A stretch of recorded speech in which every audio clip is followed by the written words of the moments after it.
Hello everyone, welcome back to my channel. आज हम लोग बात कर रहे हैं developmental task of life span के बारे में। इससे प्रीवियस वीडियोस में टीजीटी और पीजीटी में भी हमने इस टॉपिक को डिस्कस किया था, लेकिन वहां पर आपके सिलेबस में सिर्फ ये आपके 0 to 6 month and 6 to 12 month तक के लिए इसका टॉपिक पूछा गया था। लेकिन GIC, LT grade, NET, JRF, इन एग्जाम्स में ये थ्रू द लाइफ स्पेन पूछा जाता है। तो आज हम पूरे ही इसको डिस्कस करेंगे, टॉपिक को कंप्लीट आपका लाइफ स्पेन तक। तो ये जो टॉपिक है आपका बेसिकली जो डेवलपमेंटल टास्क है वो हेविंग गस्ट ने सबसे पहले इसको डिस्क्राइब किया था, उन्होंने इसको दिया था। लेकिन हालांकि आपको बहुत सारे, अगर आप सर्च करेंगे तो ऐसे राइटर्स मिल जाएंगे जिन्होंने डेवलपमेंटल टास्क को डिस्क्राइब कर रखा है, आपको पॉइंट्स में दे रखा है। लेकिन जो मोस्ट अप्रोप्रिएट और मोस्ट एक्सेप्टेबल हैं वो हेविंग गस्ट के माने जाते हैं। तो सबसे पहले देख लेते हैं हेविंग गस्ट ने डेवलपमेंटल टास्क को अपनी लैंग्वेज में किस तरीके से डिफाइन किया है। उन्होंने कहा है विकासात्मक कार्य वे कार्य हैं जो प्राणी के जीवन में निश्चित आयु पर प्रकट होते हैं। मतलब एक पर्टिकुलर एज ग्रुप में जो आपके कुछ कैरेक्टरिस्टिक्स सामने आते हैं वो आपके डेवलपमेंटल टास्क हो सकते हैं। यदि इन कार्यों को की प्राप्ति में असफलता होती है तो अप्रसन्नता होती है। अगर कोई पर्सन अपनी एज ग्रुप के अकॉर्डिंग अपनी एबिलिटीज को डेवलप नहीं कर पाता है, जैसे कि अगर 1-2 साल का बच्चा बोलना नहीं सीख पाता है तो वहां पर उसको अप्रसन्नता होगी, वो अपने भावों को व्यक्त नहीं कर पाएगा। उसी तरीके से एक जो एडल्ट है, एक जो एडल्ट है जो आपका एडोलेसेंट से आगे निकल कर आया है, अगर वो अपने एज अप्रोप्रिएट टाइम पर अगर वो अपनी जॉब को अचीव नहीं करता है या फिर अपनी मैरिटल लाइफ को अचीव नहीं करता है तो वहां पर भी अप्रसन्नता और असफलता उसको देखने को मिलती है। समाज द्वारा अपमान मिलता है, अगली उम्र के जो कार्य हैं उनको सीखने में भी असफलता होती है और देरी हो जाती है। तो ये आपकी हैविंग गस्ट के थ्रू डेवलपमेंटल टास्क यानी कि विकासात्मक कार्यों को डिफाइन किया गया है। हैविंग गस्ट ने कंप्लीट लाइफ स्पेन को 6 स्टेजेस में डिवाइड किया है, जो आपका वृद्धि और विकास दोनों को ही समाहित करके चलता है। और हर एक जीवन काल के, हर एक लाइफ स्टेज के उन्होंने कुछ डेवलपमेंटल टास्क बताए हैं। तो सबसे पहले हम लोग देख लेते हैं कौन कौन सी 6 स्टेजेस में इसमें इन्होंने डिवाइड किया है। पहला है developmental task of infancy and early childhood. Next is developmental task of middle childhood, developmental task of adolescence, developmental task of early adulthood, developmental task of middle age and developmental task of late maturity. इन 6 stages में इन्होंने इसको divide किया हुआ है। सबसे पहले हम देख लेते हैं आपके developmental task of infancy and the early childhood. Infancy और अर्ली चाइल्डहुड के जो डेवलपमेंटल टास्क हैं, विकासात्मक कार्य हैं जो कि बच्चे को अपनी एक न्यू बॉर्न बेबी इन्फेंसी और अर्ली चाइल्डहुड तक की स्टेज में जो बच्चे को कार्य करने की क्षमताएं विकसित हो जानी चाहिए, जो उसके अंदर होनी चाहिए, जो उससे आशाएं की जाती हैं, उनके बारे में है ये। तो पहला है हमारा चलना सीखना यानी कि लर्निंग टू वॉक। जो इन्फेंसी और अर्ली चाइल्डहुड के जो बच्चे होते हैं they should know how to walk, they should have the capacity to control over their body, कि वो कैसे चलेंगे, गिरे नहीं, संभल के चलें, कि ये सारी चीजें उनको आनी चाहिए। ठोस पदार्थों को खाना यानी कि टू टेक सॉलिड फूड, बात करना, टू टॉक, उनको ये लर्न करना है। They need to learn to how to talk, कैसे बात करनी है उनको, प्रोनाउंसिएशन वगैरह ये सारी चीजें आनी चाहिए इस उम्र में। Learning to control the elimination of body wastage, जो व्यर्थ पदार्थ शरीर से बाहर निकलने हैं उन पर कंट्रोल सीखना। Learning the sex differences and sexual modesty यानी कि लिंग भेद और यौन विनय यानी कि नम्रता को सीखना। और 6 हमारा पॉइंट आता है forming concepts and learning language to describe social and physical reality यानी कि सामाजिक व शारीरिक सत्यता को बताने के लिए प्रत्यय बनाना और भाषा को सीखना, यानी कि उनकी बॉडी में कोई प्रॉब्लम हो रही है या फिर उनको कुछ लगता है तो उसको वो एक्सप्लेन कर सकें, इतना उनको इस स्टेज तक सीख जाना चाहिए। पढ़ने के लिए तैयार होना यानी कि गेटिंग रेडी टू रीड, यानी कि जो बच्चे बड़े हो रहे हैं और जो अर्ली चाइल्डहुड में आ जाते हैं तो वो स्कूल एज स्टार्ट हो जाती है उनकी, तो वहां पर उनको पढ़ने लिखने के लिए भी स्टार्ट कर देते हैं, उनको स्कूलिंग की भी स्टार्ट हो जाती है, तो इसीलिए उनको they should learn to read. Next आपकी स्टेज आती है developmental task of middle childhood. Middle childhood में आते आते बच्चे को किन किन चीज़ों को अचीव कर लेना चाहिए, क्या क्या चीज़ें उनको आनी चाहिए, तो उनकी लिस्ट इस तरीके से है। पहला है learning physical skills necessary for ordinary games. जो आपकी ऑर्डिनरी गेम्स होते हैं, सामान्य खेल होते हैं, उनके लिए आपकी शारीरिक क्रियाओं को सीखना आवश्यक है। सेकेंड है आपका building wholesome attitudes toward oneself as a growing organism, यानी कि स्वयं के बारे में एक अभिवृत्ति, एक रवैया पैदा करना, जिससे कि वो उनको पता से चल सके कि मैं कौन हूँ। जो आपने इड ईगो सुपर ईगो वाली चीज़ पढ़ी है, वही वाली जो थ्योरी है वो यहाँ पर भी कहीं ना कहीं अप्लाई होगी, कि उनको अपने बारे में, स्वयं के बारे में, कि मैं कौन हूँ, मैं क्या हूँ, मुझे क्या करना आना चाहिए, सारी चीज़ों का जो एक उनकी एटीट्यूड है बच्चे में, वो इस स्टेज में डेवलप हो जाना चाहिए। Learning to get along with the age mates, उनको अपने हम उम्र साथियों के साथ में खेलना आना चाहिए, अपनी बारी का इंतजार करना है, उनको दूसरों को कैसे खुश रखना है, कैसे अपने फ्रेंड्स के साथ में ज़्यादा इंजॉय करना है, कैसे दूसरों की भी बात माननी है और अपने नियमों को भी मनवाना है, ये सारी चीज़ें अपने एज मेट्स के साथ में आ जानी चाहिए उनको। फोर्थ आपका पॉइंट आता है learning and appropriate masculine and feminine social rules. एक पुरुष के रूप में या स्त्री के रूप में जो सामाजिक भूमिका है उसको सीखना है, कि हमें किस तरीके से व्यवहार करना है, किस तरीके से हमें कामों को करना है, और क्या क्या चीज़ें कहाँ पर कैसे अभिव्यक्त की जाती हैं, ये चीज़ें बच्चे इस एज में सीख जाने चाहिए। फिर है आपका developing fundamental skills in reading, writing and calculating, जो क्योंकि अब ये आपकी अर्ली स्टेज से अब में तो बच्चे ने पढ़ना सीख लिया, अब इस स्टेज में आके वो क्या सीखेगा, इसमें वो रीडिंग, राइटिंग और कैलकुलेटिंग, यानी कि पढ़ने लिखने और गणितीय जो कौशल हैं उनको सीखने की स्टेज होती है। इस स्टेज में बच्चे को इतना आ जाना चाहिए, अगर नहीं आता है तो उसके डेवलपमेंटल टास्क डिले हो जाएंगे, सोशली अनएक्सेप्टेबल हो जाएगा बच्चा, और समाज में उसको मतलब हीन भावना से देखा जाएगा। फिर उसके बाद आता है 6 point developing concepts necessary for everyday living, जो प्रतिदिन के जो जीवन है, उनके कार्य हैं, उनको करना, उनसे संबंधित प्रत्ययों को समझना, कॉन्सेप्ट्स के हमें क्या काम कैसे करना है, हमें क्यों अर्ली मॉर्निंग जागना है, स्कूल जाना है, हमें क्यों अपना काम, अपनी बेडिंग वगैरह खुद करनी है, अपने काम खुद से करने हैं, ये सारे कॉन्सेप्ट्स उनको पता होने चाहिए। 7th पॉइंट आता है developing consciousness skills of value and morality, यानी कि चेतना, मूल्य एवं नैतिकता का विकास करना भी बहुत आवश्यक है इस स्टेज में, क्योंकि जहाँ से मॉरलिटी जब स्टार्ट होती है तो आप एक अच्छे मॉरल ह्यूमन बीइंग को डेवलप करते हैं। अदरवाइज क्या होता है, अदरवाइज जो बच्चा है वो इमोरल हो जाएगा, अनसोशल हो जाएगा, जो आपकी बात को नहीं मानेगा, उसके लिए सोसाइटी के रूल्स वैल्यू नहीं रखेंगे। और जो आप देखते हैं कि सोसाइटी में जितने भी आपके जो जुवेनाइल डेलिक्वेंसीज होती हैं वो इसी स्टेज से स्टार्ट हो जाती हैं, अगर उनमें मॉरल वैल्यूज को डेवलप नहीं किया जाता है। तो बाल अपराधों को रोकने के लिए इसी स्टेज से बच्चे के अंदर ये हैबिट्स डेवलप हो जानी चाहिए। आपका 8th पॉइंट आता है अचीविंग पर्सनल इंडिपेंडेंसी, यानी कि बच्चे को व्यक्तिगत स्वतंत्रता प्राप्त होनी चाहिए, जैसे कि उसको अगर कहीं खेलने जाना है या फिर उसको क्या कपड़े पहनने हैं, उसको किस तरीके से बैठना है, क्या काम करना है, उसे किस सबक पढ़ना है, ये सारी इंडिपेंडेंसी हमें दे देनी चाहिए, जिससे कि बच्चा जो है वो उसको ये लगे कि हाँ लाइफ मेरी थोड़ी सी मेरे भी कंट्रोल में है।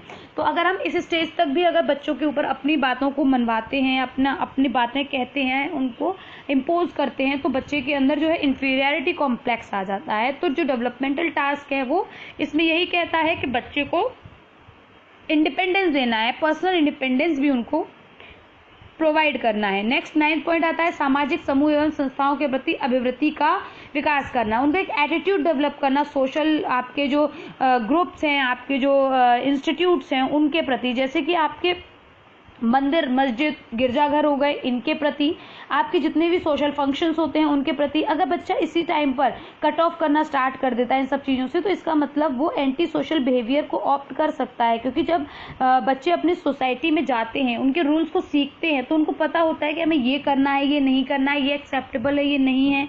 अगर जो एक सोसाइटी का जो एक फियर होता है, जिसके कारण जो नियमबद्धता है जो चलती है वो खत्म हो जाएगी अगर बच्चे को हम इस तरीके से डील नहीं करेंगे।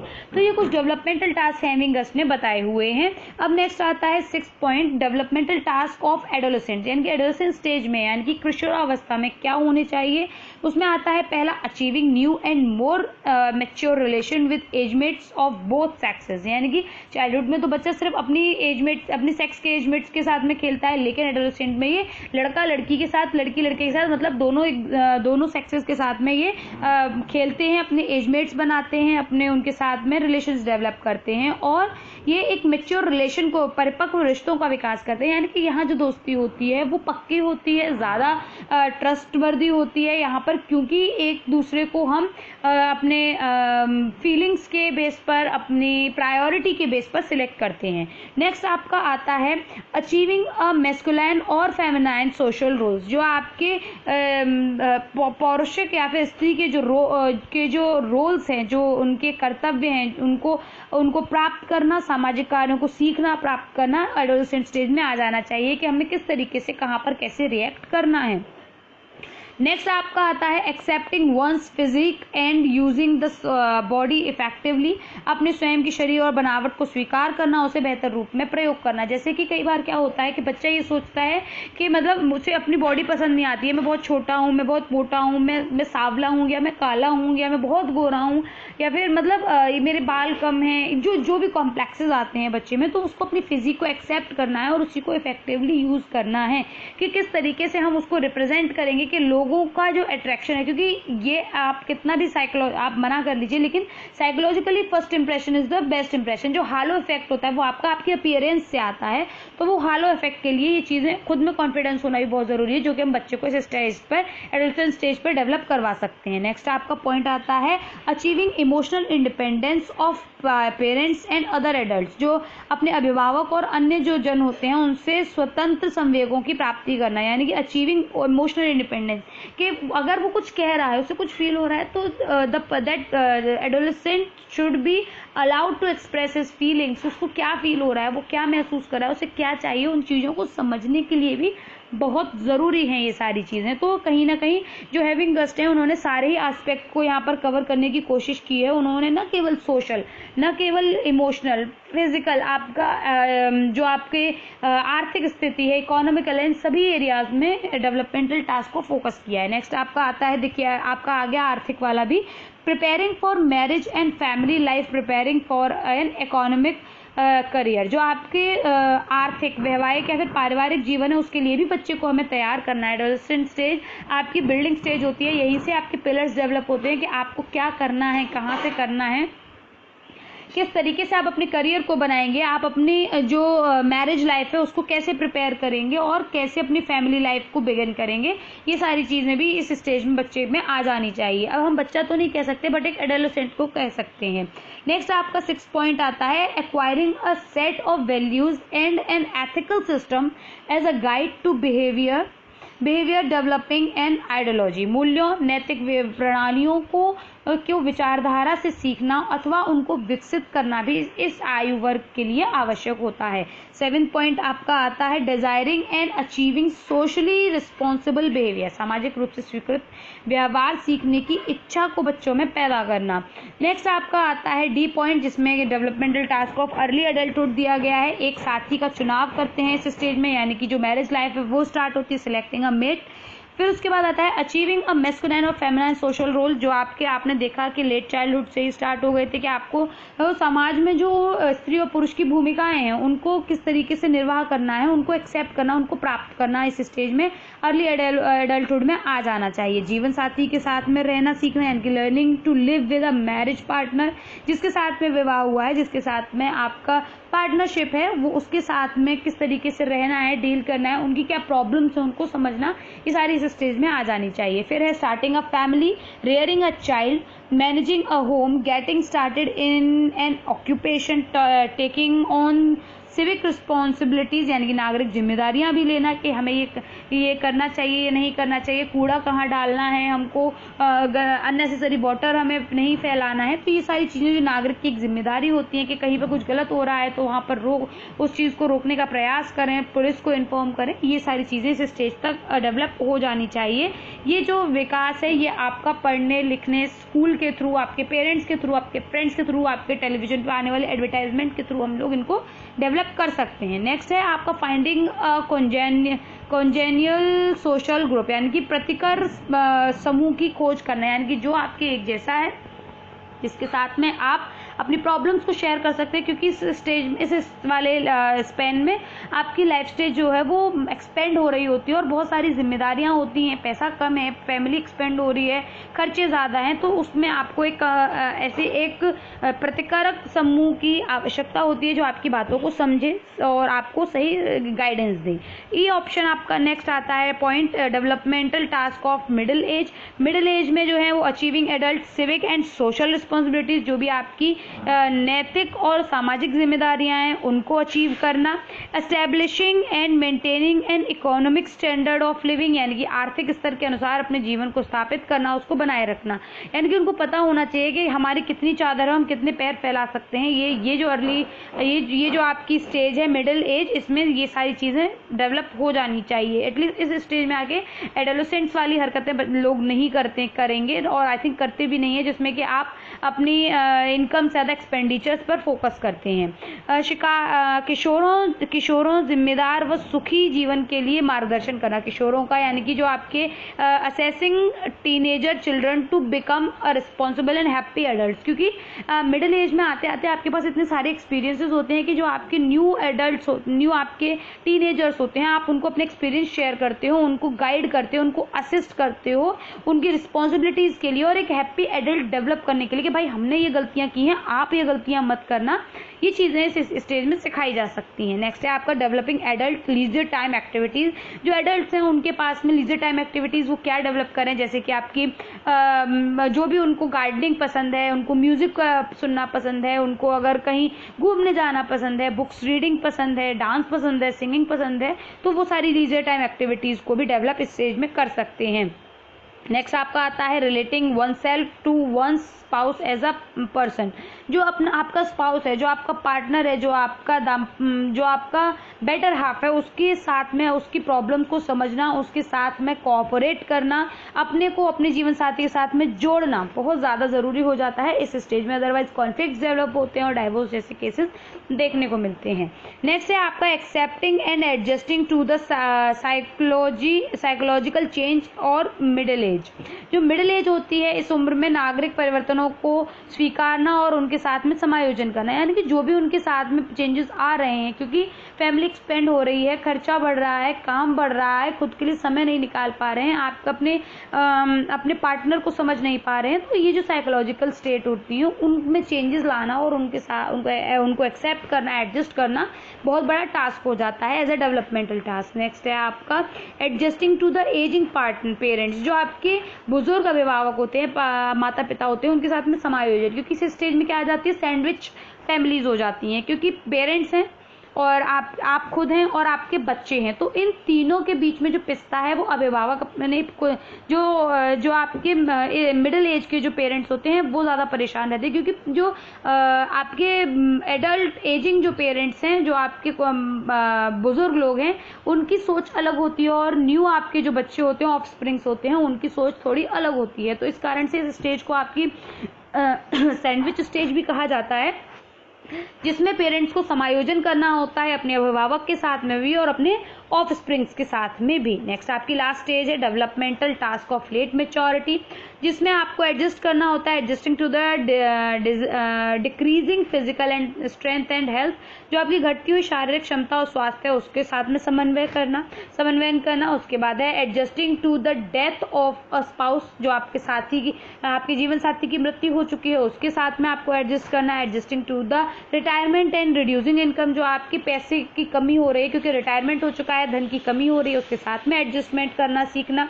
Establishing an explicit affiliation with one's age group, आपको अपने आयु के लोगों के साथ में स्पष्ट संबंधों को स्थापित करना, क्योंकि यहाँ पे किसी का स्पाउस होता है और किसी के नहीं होते हैं, तो आपको किसी ना किसी फ्रेंड की, किसी पार्टनर की जरूरत होती है, तो वो जो रिलेशन है वो डेवलप इसी स्टेज में किए जा सकते हैं। नेक्स्ट है meet social and civic obligation, यानी कि सामाजिक और नैतिक दायित्वों को निभाना, कि उनको कुछ दायित्व होते हैं जिनके द्वारा वो समाज में एटलीस्ट अपने एक्सपीरियंसेस के थ्रू ही लोगों को गाइड कर सकते हैं। नेक्स्ट आपका आता है establishing satisfactory physical living arrangement, जो आपके शारीरिक रूप से संतुष्ट जीवन यापन विकसित करना है, वो भी इसी स्टेज में होता है, उनको ऐसा फील होना चाहिए, उनको लगना चाहिए कि हमने जो कुछ भी अपने जीवन में किया वो सफिशिएंट था, मोर देन सफिशिएंट था, और हमने सारी ही चीज़ों को बहुत अच्छी तरीके से अचीव कर लिया और एक हैप्पी लाइफ को हमने सस्टेन किया। तो इस तरीके से जो आपके डेवलपमेंटल टास्क हैं वो आपके हैविंग गेस्ट ने बताए हुए हैं। मोस्ट इंपॉर्टेंट आपके सारे जितने भी तो मैंने यहाँ पर कवर कर लिए हैं। इसके अलावा आपको किसी और राइटर के मिलते हैं तो आप उनको पढ़ सकते हैं, लेकिन they are more than sufficient for all of you. अगर वीडियो अच्छी लगी हो, समझ आई हो तो लाइक एंड शेयर कर दीजिएगा एंड कमेंट करना ना भूलें। अगर आप विजिटर हैं तो आप सब्सक्राइब कर दीजिएगा चैनल को, और साथ में ही अगर आप इन नोट्स को आप लेना चाहते हैं तो आप मुझे टेलीग्राम चैनल पर ज्वाइन कर सकते हैं, वहाँ से आपको नोट्स भी मिल जाएंगे। Thank you for watching my video and have a good day. Bye bye.